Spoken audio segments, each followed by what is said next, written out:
Hello friends, welcome back to our channel. Previous వీడియోలో మనం సైకాలజీలో హ్యూమన్ బీయింగ్స్లో డెవలప్మెంట్ అనేది ఎన్ని టైప్స్గా ఉంటుంది అని చెప్పేసి types of development or dimensions of development అనే క్వశ్చన్ గురించి డిస్కస్ చేసాం కదా. ప్రజెంట్ వీడియోలో స్టేజెస్ ఆఫ్ డెవలప్మెంట్ అనే క్వశ్చన్ గురించి చూద్దాం. Stages of growth and development. So ఏ స్టేజెస్లో డెవలప్మెంట్ అనేది ఎలా ఉంటుంది అండ్ హ్యూమన్ బీయింగ్స్లో ఎన్ని రకాల స్టేజెస్ ఉన్నాయి, ఏ స్టేజ్లో డెవలప్మెంట్ అనేది ఎలా ఉంటుంది అనేది ఈ క్వశ్చన్లో డిస్కస్ చేద్దాం. సో వీడియోని స్టార్ట్ చేసే ముందు ఒక రిక్వెస్ట్ ఏంటి అంటే వీడియోని ఎండ్ వరకు చూడండి, నచ్చితే ఈ వీడియోని లైక్ చేయండి అండ్ ఛానల్ని సబ్స్క్రైబ్ చేసి మీ బిఎడ్ ఫ్రెండ్స్కి ఈ వీడియోని షేర్ చేయండి. వీడియోని స్టార్ట్ చేసేద్దాం. Human life begins as a single microscopic cell which undergoes many changes and passes various stages and finally ends with aging. హ్యూమన్స్లో లైఫ్ అనేది ఒక సింగిల్ మైక్రోస్కోపిక్ సెల్ స్టేజ్ నుంచి స్టార్ట్ అయ్యి డిఫరెంట్ చేంజెస్ జరుగుతాయి. అంటే ఆర్గాన్స్ ఫామ్ అవ్వడం, వాటి growth and development, ఇలా డిఫరెంట్ చేంజెస్ జరిగి ఫైనల్గా ఓల్డ్ ఏజ్లో చనిపోయేంత వరకు ఈ గ్రోత్ అండ్ డెవలప్మెంట్ ప్రాసెస్ అనేది హ్యూమన్స్లో జరుగుతుంది. Each developmental stage has some specific developmental features. So ప్రతి స్టేజ్లో కొన్ని స్పెసిఫిక్ డెవలప్మెంటల్ ఫీచర్స్ అనేవి ఉంటాయి. Stages of growth and development. So ఈ స్టేజెస్ ఆఫ్ గ్రోత్ అండ్ డెవలప్మెంట్లో first stage prenatal stage. Prenatal stage is from fertilisation to birth. అంటే మన mother వూమ్లో ఉన్న 9 months స్టేజ్ని ప్రీనాటల్ స్టేజ్ అని అంటారు. ఈ ప్రీనాటల్ స్టేజ్ అనేది 3 typesగా డివైడ్ అయ్యింది: zygote stage, embryo stage and foetus stage. Zygote stage అనేది from fertilisation to 2 weeks. Fertilisation జరిగిన దగ్గర నుంచి 2 weeks వరకు ఉన్న స్టేజ్ని జైగోట్ స్టేజ్ అని అంటాము. అండ్ ఎంబ్రియో స్టేజ్ 2 weeks తర్వాత నుంచి 2 months mother 2 months pregnancy time వరకు ఎంబ్రియో స్టేజ్ అని చెప్పేసి అంటాము. And third one foetus stage, from the end of 2nd month to the birth. So ఈ 2nd month ఎండ్ నుంచి అండ్ బర్త్ 9 months వరకు ఉన్న స్టేజ్ని ఫర్టస్ స్టేజ్ అని చెప్పేసి అంటాము. Second stage neonate stage, from birth to till the end of 2nd week. And baby పుట్టిన తర్వాత birth నుంచి 2nd week వరకు నియోనేట్ స్టేజ్ అని చెప్పేసి అంటాము. At this stage, the infant adapts itself to prenatal to postnatal environment. And mother వూమ్లో ఉన్న environment నుంచి పోస్ట్నేటల్ అంటే బయటకు వచ్చిన తర్వాత ఆ ఎన్విరాన్మెంట్కి అడ్జస్ట్ అవ్వడం నేర్చుకుంటుంది బేబీ తనంతటికి తానే. Breathing, food intake, digestion, excretion, climate adjustment are the first adjustments that the baby makes. So ఇవన్నీ ఈ నియోనేట్ స్టేజ్లో జరుగుతాయి. Breathing, food intake, digestion, excretion, క్లైమేట్కి అడ్జస్ట్ అవ్వడము, ఇలాంటివన్నీ ఈ నియోనేట్ స్టేజ్లో జరుగుతాయి. Third one infancy stage. This stage last from the end of the 2nd week to 2 years. So 2nd week నుంచి 2 years వరకు ఉన్న స్టేజ్ని ఇన్ఫాన్సీ స్టేజ్ అని చెప్పేసి అంటాము. This is the foundation stage for life. So ఇది లైఫ్కి ఒక ఫౌండేషన్ స్టేజ్ లాంటిది. Physical growth occurs most rapidly at this stage. So పిల్లలు చాలా ఫాస్ట్గా గ్రో అవుతూ ఉంటారు. Development of senses takes place. Different సెన్సెస్ని వాళ్ళు గ్రహించగలుగుతారు. అంటే డిఫరెంట్ సౌండ్స్ని వినగలుగుతారు, కలర్స్ని చూడగలుగుతారు. సో ఈ డిఫరెంట్ సెన్సెస్ అనేవి వాళ్ళకి అలవాటు అవుతూ ఉంటాయి ఈ ఇన్ఫాన్సీ స్టేజ్లో. The child plays alone with some play objects and refuses to let anyone touch his toys. So వాళ్ళకి వాళ్ళే ఏదో ఒక టాయ్స్తో ఆడుకుంటూ ఉంటారు. ఎవరైనా వాళ్ళ దగ్గర నుంచి ఏమైనా లాగేసుకున్నా సరే ఏడుస్తూ ఉంటారు. Language development occurs in this stage. So language development అనేది ఈ స్టేజ్ నుంచే స్టార్ట్ అవుతుంది. అంటే మదర్ ఏమన్నా చెప్తూ ఉంటే దాన్ని వింటూ ఉంటారు, ఆ సౌండ్స్ని ఇమిటేట్ చేస్తూ ఉంటారు, వాటికి రెస్పాండ్ అవుతూ ఉంటారు ఈ ఇన్ఫాన్సీ స్టేజ్లో. Fourth one early childhood. This stage last between 2 to 6 years. 2 to 6 years ఏజ్లో ఉన్న స్టేజ్ని ఎర్లీ చైల్డ్హుడ్ అని చెప్పేసి అంటాము. This stage is also referred as pre school age. So అంటే ఈ 2 to 6 years మధ్యలో వాళ్ళు డైరెక్ట్గా స్కూల్లో జాయిన్ అవ్వరు, కానీ కిండర్ గార్డెన్, ప్లే స్కూల్స్ వాటిలోకి వెళ్తారు కాబట్టి ప్రీ స్కూల్ ఏజ్ అని చెప్పేసి అంటారు ఎర్లీ చైల్డ్హుడ్ని. The stage lays foundation for the social development among the children. So అప్పుడప్పుడే బయటకి వెళ్ళడము, వేరే పిల్లలతో ఆడుకోవడం అనేది ఈ ఎర్లీ చైల్డ్హుడ్ నుంచే స్టార్ట్ అవుతూ ఉంటుంది. This stage is called chattering stage as children keep on speaking most of the time. ఎక్కువ మనకి ఏదో ఒకటి చెప్తూనే ఉంటారు. సో ఈ స్టేజ్ని చాటరింగ్ స్టేజ్ అని కూడా అంటారు. Physical development occurs very slowly. So infancy స్టేజ్లో ఉన్నంత ర్యాపిడ్గా ఈ స్టేజ్లో ఫిజికల్ డెవలప్మెంట్ అనేది ఉండదు.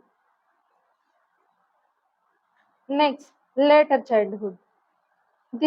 This stage last from 7 to 11 years. ఈ 7 to 11 years అప్పుడు ఉన్న స్టేజ్ని లేటర్ చైల్డ్హుడ్ అని చెప్పేసి అంటాము. This stage is also called as school age or gang age. So ఈ స్టేజ్ని స్కూల్ ఏజ్ స్టేజ్ అని చెప్పేసి అంటారు, అలాగే గ్యాంగ్ స్టేజ్ అని కూడా అంటారు. స్కూల్కి వెళ్ళడం అప్పుడే స్టార్ట్ చేస్తారు కాబట్టి డైరెక్ట్గా స్కూల్స్లో జాయిన్ అవుతూ ఉంటారు కాబట్టి స్కూల్ ఏజ్ స్టేజ్ అని చెప్పేసి అంటారు. అండ్ వాళ్ళు ఫ్రెండ్స్ని కూడా ఫామ్ చేసుకుని ఉంటారు, అందుకనే గ్యాంగ్ స్టేజ్ అని కూడా అంటారు.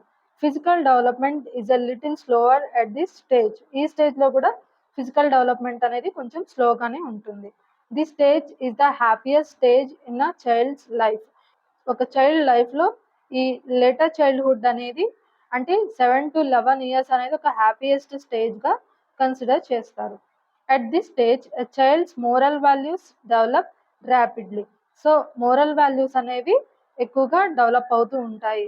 అంటే ఇంట్లో పేరెంట్స్ని చూస్తూ ఉంటారు, అండ్ బయట స్కూల్కి వెళ్ళిన తర్వాత కూడా ఫ్రెండ్స్తో ఎలా ఉండాలి అలాంటివన్నీ వాళ్ళు నేర్చుకుంటారు కాబట్టి మోరల్ వాల్యూస్ అనేవి ఎక్కువగా ఈ లేటర్ చైల్డ్హుడ్లో డెవలప్ అవుతూ ఉంటాయి. Parents, electronic media, reading, school are the 4 main stages for language development. So ఈ లేటర్ చైల్డ్హుడ్లో ఎక్కువగా లాంగ్వేజ్ డెవలప్మెంట్ జరగడానికి ఇంట్లో పేరెంట్స్ మాట్లాడుకునే మాటలు, పేరెంట్స్ మాట్లాడుకునే విధానము, అండ్ వాళ్ళు మొబైల్స్, టీవీస్ కూడా చూస్తూ ఉంటారు కాబట్టి ఎలక్ట్రానిక్ మీడియా ఎఫెక్ట్ అనేది ఉంటుంది. అండ్ వాళ్ళకి బుక్స్ ఉంటాయి, ఆ బుక్స్ రీడింగ్ వల్ల కూడా లాంగ్వేజ్ డెవలప్ అవుతుంది. అండ్ స్కూల్లో టీచర్స్, ఫ్రెండ్స్, సో ఈ ఈ ఫ్యాక్టర్స్ అన్నిటిని బేస్ చేసుకుని వాళ్ళ లాంగ్వేజ్ డెవలప్మెంట్ అనేది జరుగుతుంది. Next early adolescence or puberty. This stage last from 11 to 14 years.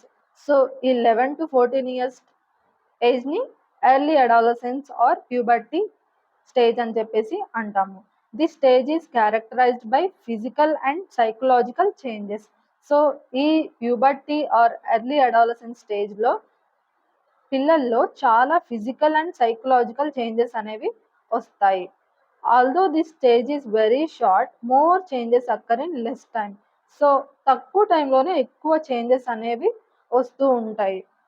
And ఈ స్టేజ్లో ఎక్కువ మూడ్ స్వింగ్స్, చిన్న చిన్న వాటికే ఊరికనే కోపం తెచ్చుకోవడము, చిరాకు పడిపోవడము అలాంటివన్నీ కూడా ఉంటాయి ఈ ఎర్లీ అడాలసెన్స్ ఆఫ్ ప్యూబర్టీ స్టేజ్లో. Fastest growth may takes place. Fastest growth అనేది కొంచెం ఫాస్ట్గా ఉంటుంది. Children at this stage often feel shy. కొంచెం షైగా కూడా ఫీల్ అవుతూ ఉంటారు ఈ ప్యూబర్టీ స్టేజ్లో. Next adolescence or teenage. This period lasts between 14 to 19 years. ఈ 14 to 19 years ఏజ్ని అడాలసెన్స్ ఆర్ టీనేజ్ అని చెప్పేసి అంటారు. This stage is the most crucial stage in life. Studies పరంగా కానీ, కెరీర్ పరంగా కానీ ఏదైనా సరే మనం తీసుకునే స్టెప్స్ అనేవి ఈ స్టేజ్లోనే ఉంటాయి ఎక్కువగా. సో ఇది most crucial stage in life. This is the stage where they form their own life style. So వాళ్ళ ఓన్ లైఫ్ స్టైల్ని ఫామ్ చేసుకుని ఉంటారు ఈ టీనేజ్ అడాలసెన్స్ ఏజ్లో. Social and moral development reaches the highest level. So ఈ స్టేజ్లో ఎక్కువగా friends ఉంటారు, బయట ఎన్విరాన్మెంట్ అంతా తెలిసి ఉంటుంది. So social and moral developments and language development కూడా ఎక్కువగా ఉంటుంది ఈ టీనేజ్లో. Language skills are well developed. So growth and development అంటే ఈ 7 stages very very important. And ఇంకా 3 స్టేజెస్ ఉన్నాయి, అవి కూడా ఒకసారి చూద్దాం. Next one adulthood. This stage last between 20 to 40 years. ఈ 20 to 40 ఇయర్స్ ఏజ్ని అడల్ట్హుడ్ అని చెప్పేసి అంటారు. This is the stage wear physical and mental growth stop completely. So ఈ అడల్ట్హుడ్లో ఇంకా ఫిజికల్ అండ్ మెంటల్ గ్రోత్ అనేవి కంప్లీట్గా స్టాప్ అయిపోతాయి. Next middle age. The stage last between 40 to 60 years. ఈ 40 to 60 ఇయర్స్ ఏజ్ని మిడిల్ ఏజ్ అని చెప్పేసి అంటారు. And last one old age. From the age of 62 till the death. 60 years తర్వాత నుంచి ఇంకా డెత్ అంటే చనిపోయేంత వరకు ఉన్న ఏజ్ని ఓల్డ్ ఏజ్ అని చెప్పేసి అంటారు. సో ఒక రిక్వెస్ట్ ఏంటి అంటే ఏ స్టేజ్లో డెవలప్మెంట్ అనేది ఇంకా ఎలా ఉంటుంది అనేది ఇంకా డీటెయిల్గా కావాలి అంటే కనుక కామెంట్ చేయండి. సో వాటిని నేను షార్ట్ వీడియోస్లో కానీ లేదంటే లాంగ్ వీడియోస్లోనే చిన్న చిన్న ఒక 2-3 మినిట్స్ క్లిప్పింగ్స్గా పోస్ట్ చేస్తాను. అంటే ఎవ్రీ స్టేజ్ గురించి ఈ 6 టైప్స్ ఆఫ్ డెవలప్మెంట్స్ అనేవి ఉన్నాయి కదా, language development, social development, emotional, moral. So ఇవన్నిట్లో ఏ స్టేజెస్లో ఈ పర్టికులర్ డెవలప్మెంట్ అనేది ఎలా జరుగుతుంది. ఫర్ ఎగ్జాంపుల్ ఇన్ఫాన్సీ స్టేజ్లో వాళ్ళు అప్పుడప్పుడే మాట్లాడడం నేర్చుకుంటూ ఉంటారు, చిన్న చిన్న వర్డ్స్, పేరెంట్స్ ఇమిటేట్ చేయడం అలాంటివన్నీ నేర్చుకుంటూ ఉంటారు. సో ఏ స్టేజ్లో ఎలా ఉంటుంది డెవలప్మెంట్ అనేది ఇంకా డీటెయిల్డ్గా కావాలి అంటే నాకు కామెంట్ చేయండి. అండ్ ఈ వీడియో లెంత్ ఎక్కువైపోతుంది కాబట్టి జస్ట్ సింపుల్గా అండ్ ఎగ్జామ్లో కూడా మనం ఆన్సర్ చేయడానికి ఈజీగా ఉండేలాగా ఈ వీడియో చేశాను. ఇంకా డీటెయిల్గా కావాలి అంటే మాత్రం కామెంట్ చేయండి. సో ఇది ఈ వీడియో నచ్చితే వీడియోని లైక్ చేయండి అండ్ ఛానల్ని సబ్స్క్రైబ్ చేసి మీ బిఎడ్ ఫ్రెండ్స్కి ఈ వీడియోని షేర్ చేయండి. Thank you friends, thank you for watching this video. Have a nice day.